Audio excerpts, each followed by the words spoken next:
My friend has been spinning wild stories about her life for years, but I just found out everything I know about her is a lie, and now I have to figure out how to expose her to the whole group without losing my mind. This all came to light after I, 24 female, tried to do something nice for my friend who I'll call Jessie, 21 female. Just for clarification, the other names that will be used are B, my best friend, Sharon, my best friend's little sister, and Jack, a mutual friend. This post is going to be long, but you need all the information. I don't even know how to put it into words.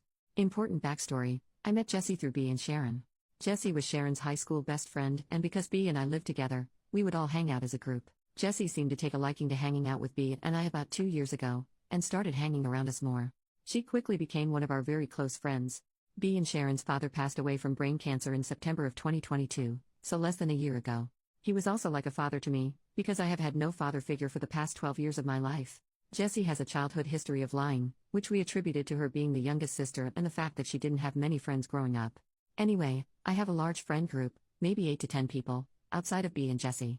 After he passed, I ended up introducing both B and Jessie to this friend group, as Sharon got a boyfriend, and started to spend most of her time with him. Jessie latched onto the group and got comfortable enough to hang out with them without me around. I was glad to see this, and I involved her in almost every aspect of my life because my friend group is truly like my family. She uses B and I's car frequently as she doesn't have her own. B got her a job at the restaurant she worked at, etc. We buy food at our apartment we know she likes, she eats dinner that I cook, drinks our alcohol, etc.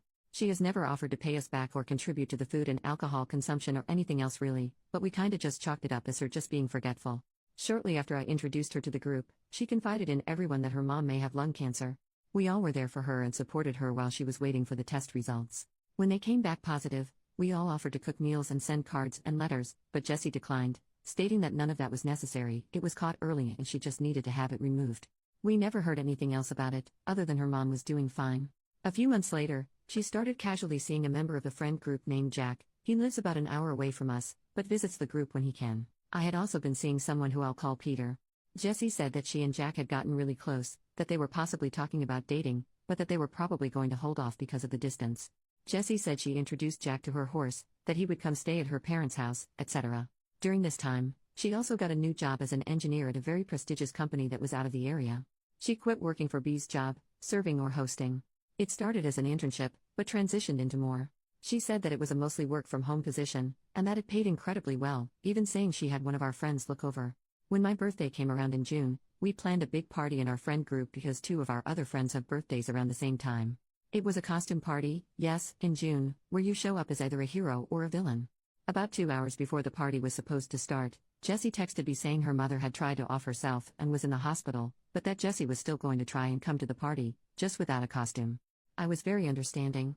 When she arrived, she took me and some of my other close friends into a private room away from the party and explained in detail what happened, that she was the one who found her mom, she had to call 911, it was very traumatic, etc. Everyone still had fun, but it took a lot of joy away from the party. At the time, I was trying not to be upset or selfish because I knew that her mom was important to her and that all of our friends were here, so she didn't really have anywhere else to go. Right after my birthday, I found out that Peter was manipulating me and everyone else in my friend group into thinking he wanted a relationship with me, told me he wanted me to move cross-country with him, etc., only to find out that that was all a lie and he was using me for emotional intimacy. While I was going through this, Jessie was saying that Jack was doing the exact same thing to her. We sat on the couch and grieved together. I was sad for her. She dragged his name through the mud in our friend group, but continued to say she was seeing him casually or just for love-making now without any emotional involvement. A few days ago, maybe about a week or so, Jessie confided in us that her mother's cancer had possibly come back. She had the scan results in a matter of days. She had been saying that her uncle worked for some doctor's hospital and was able to expedite results, and said they were positive. We were there for her. Very long story shortened as much as I can, I decided to do something nice for Jessie to try and show that I care. I am autistic, and I have a hard time offering physical and emotional comfort. I am an artist, and I was trying to draw her a picture of her horse and paint it with watercolors. I realized that I didn't have any pictures of her horse, so I reached out to Jack and asked for a description or picture since I knew he had met her. He responded with, "Jessie has a horse?" I thought he was joking at first, but I very quickly realized he had no idea what I was talking about. Turns out, he and Jessie hadn't been seeing each other at all. They had slept together a few times in April, but had cut it off after that. He provided screenshots of their conversations since then, and it was captured in 2 pictures.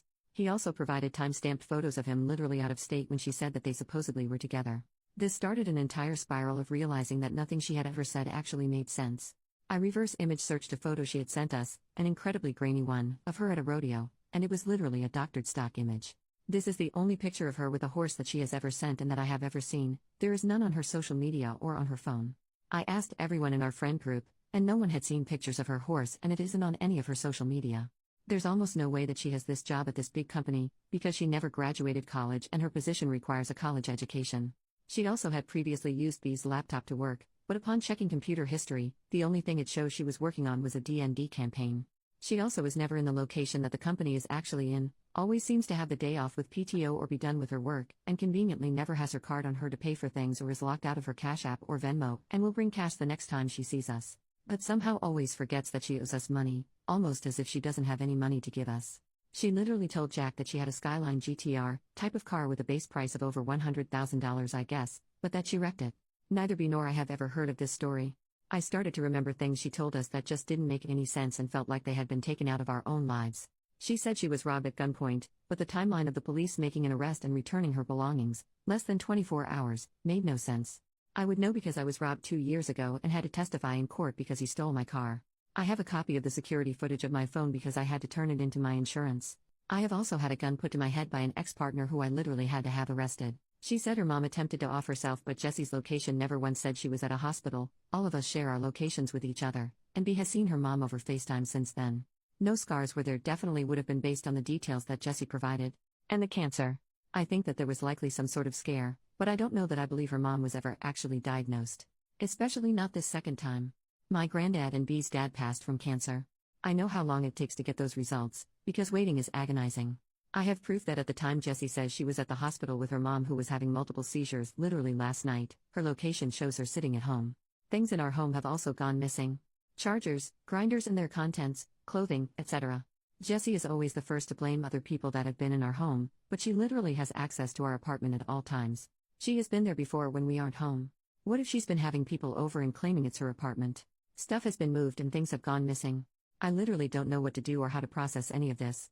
I did some sleuthing and messaged her sisters on Instagram asking for a photo of Jessie's horse and offering my support with their mother's diagnosis. I'm anxiously awaiting a response. In the meantime, B and I have to see her tonight and put on the performance of a lifetime. Even if she isn't lying about her mom, although all of the other evidence I don't have the energy or ability to describe in this post points to the fact that it's all fake, the way that she manipulated me into offering her support during one of the lowest times of my life and lied about my friend to our entire friend group is enough for me to cut her off. I'm just trying to let the right pieces fall into place and get as much information as I can before I confront her with printed screenshots.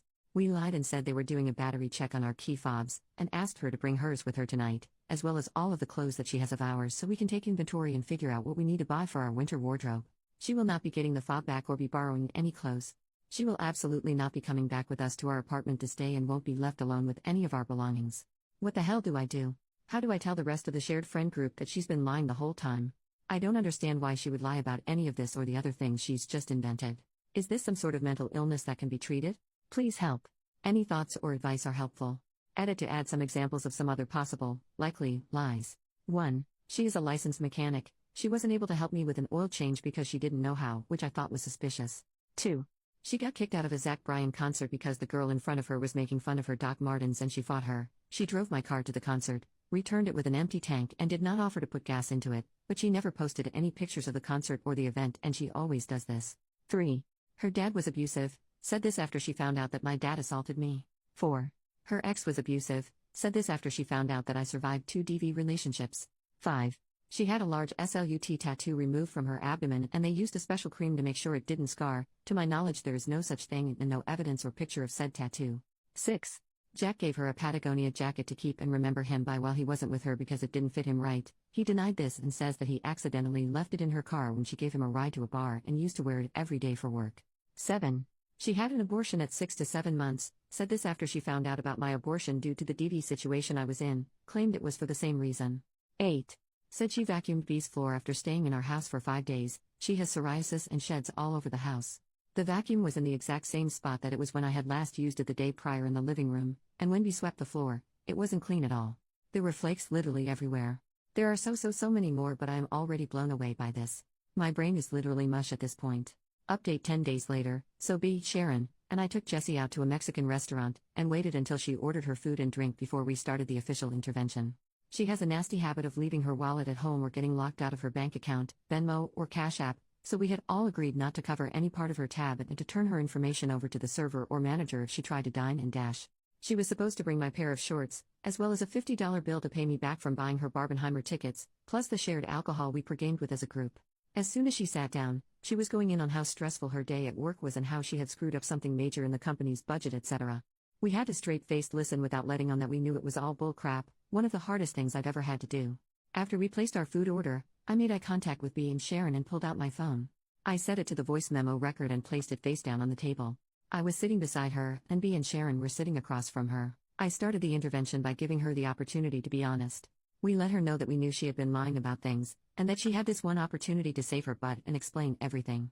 She said she had no idea what we were talking about, and pretended to think back on everything, saying she couldn't think of anything we were talking about. I asked her if she needed any assistance, and she said yes. I pulled out a screenshot of the blueprint she had sent us claiming to be her work. Right as I put it on the table, she said, "Oh, that." And then the food came out. She made a big show of hiding the printout from the servers. After the server walked away, I asked her to bring out the blueprints because they weren't classified. She tried to say she uses templates for her job, but I told her that we knew that wasn't what it was. She then said, "Okay, so these are from NASA," and I immediately cut her off and said, "Try again." And it just went to crap from there. She just tried to double down the entire time, and Sharon, B, or I would have to stop her and Satam, "No, that's not true," or almost there. We were in the restaurant for 3 hours, recording for 2 of the 3. I'll give you some of the highlights. 1.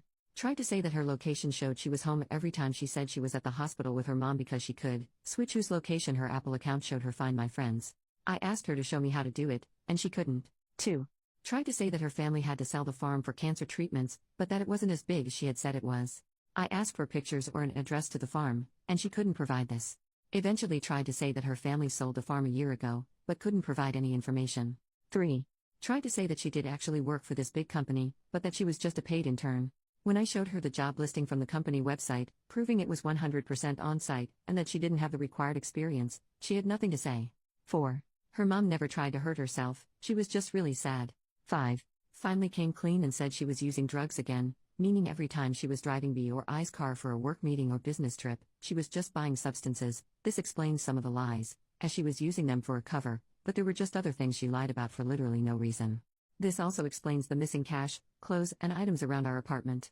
If she didn't have a job, she was likely selling or trading our stuff. While this is very sad, my sister and ex-partner were both addicted to several substances. It's not an excuse for her behavior or manipulation. After a while, she came through about some stuff, but not everything. We plan to talk to her family this weekend about our concerns for her mental health and substances use. She tried to say she had already told them about everything. But who would let their 21-year-old daughter take their car 20 minutes away to go get margaritas with her friends after coming clean to them about addiction and manipulation? I really think Jessie thinks we're stupid. When we got the bills for our dinners, her meal and drink was $16 and she only brought $18 in ones, meaning she tipped freaking $2. She was going over to a mutual friend's house, we'll call him Calvin. I don't think I included this in my original post. Jessie has been trying to romantically pursue Calvin, and we told her that she needed to tell him the truth by midnight that night, as well as come clean to the rest of the friend group about everything, or else we would do it for her. Lo and behold, she continued to try and lie to him, telling him half-truths, leaving things out, and other times still flat-out lying. I don't know why she didn't think we would follow up with him, but he was able to provide little to no detail matching what we had on recording. He was very angry and wrote her off completely. She also never came clean to anyone else in our friend group, so as promised, I typed out a message and sent it to a group chat that included her, as well as offered to provide screenshots and the voice memo. She is still trying to lie and manipulate the situation so that we look like the bad guys to people she thinks we haven't told yet. She still hasn't sent me my $50, but she has a shift at the restaurant coming up, and I'll be stopping by to ask for it in person. I've been sending her daily reminder texts and have received no response. Sorry for the long update. It has truly been a wild, wild week.